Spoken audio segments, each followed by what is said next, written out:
Albert Einstein once said, "Everybody's a genius, but if you judge a fish by its ability to climb a tree, it will live its whole life believing that it is stupid." Ladies and gentlemen of the jury, today on trial we have modern day schooling. Glad you could come. Not only does he make fish climb trees, but also makes them climb down and do a 10-mile run. Tell me, school, are you proud of the things you've done? Turning millions of people into robots, do you find that fun? Do you realize how many kids relate to that fish? Swimming upstream in class, never finding their gifts, thinking they are stupid, believing they are useless?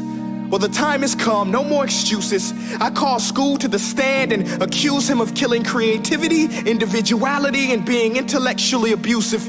He's an ancient institution that has outlived his usage. So, Your Honor, this concludes my opening statement, and if I may present the evidence of my case, I will prove it. Proceed. Exhibit A. Here's a modern day phone. Recognize it? Here's a phone from 150 years ago. Big difference, right? Stay with me. Here's a car from today, and here's a car from 150 years ago. Big difference, right? Well, get this. Here's a classroom of today, and here's a class we used 150 years ago. Now, ain't that a shame? In literally more than a century, nothing has changed. Yet you claim to prepare students for the future? But with evidence like that, I must ask, do you prepare students for the future or the past? I did a background check on you and let the record show that you were made to train people to work in factories, which explains why you put students in straight rows, nice and neat, tell them sit still, raise your hand if you want to speak, give them a short break to eat, and for 8 hours a day, tell them what to think. Oh, and make them compete to get an A letter which determines product quality, hence grade A of meat. I get it. Back then, times were different. We all have a past. I myself am no Gandhi. But today, we don't need to make robot zombies. The world has progressed. And now we need people who think creatively, innovatively, critically, independently, with the ability to connect. See, every scientist will tell you that no two brains are the same. And every parent with 2 or more children will confirm that claim.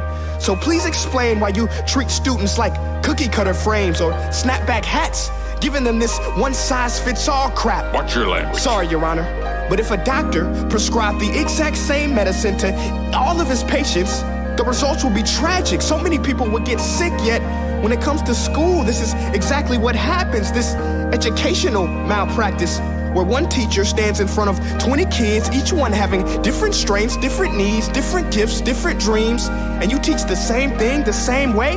That's horrific. Ladies and gentlemen, the defendant should not be acquitted. This may be one of the worst criminal offenses ever to be committed. And let's mention the way you treat your employees. Objection. Overruled. I want to hear this. It's a shame. I mean, teachers have the most important job on the planet, yet they're underpaid? No wonder so many students are short-changed. Let's be honest, teachers should earn just as much as doctors, because a doctor can do heart surgery and save the life of a kid, but a great teacher can reach the heart of that kid and allow him to truly live. See, teachers are heroes that often get blamed, but they're not the problem. They work in a system without many options or rights. Curriculums are created by policymakers, most of which have never taught a day in their life.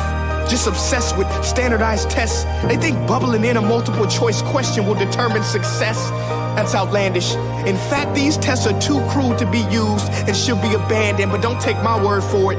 Take Frederick J. Kelly, the man who invented standardized testing, who said, and I quote, "These tests are too cruel to be used and should be abandoned." Ladies and gentlemen of the jury, if we continue down this road, the results will be lethal. I don't have much faith in school, but I do have faith in people. And if we can customize healthcare, cars, and Facebook pages, then it is our duty to do the same for education, to upgrade it, change it, do away with school spirit, because that's useless. Unless we're working to bring the spirit out of each and every student, that should be our task. No more Common Core. Instead, let's reach the core of every heart in every class. Sure, math is important, but no more than art or dance. Let's give every gift an equal chance. I know this sounds like a dream, but countries like Finland are doing impressive things. They have shorter school days. Teachers make a decent wage. Homework is non-existent, and they focus on collaboration instead of competition. But here's the kicker, boys and girls. Their educational system outperforms every other country in the world. Other places like Singapore are succeeding rapidly. Schools like Montessori, programs like Khan Academy, there is no single solution. But let's get moving, because while students may be 20% of our population, they are 100% of our future. So let's attend to their dreams, and there's no telling what we can achieve. This is a world in which I believe, a world where fish are no longer forced to climb trees. I'll rest my case.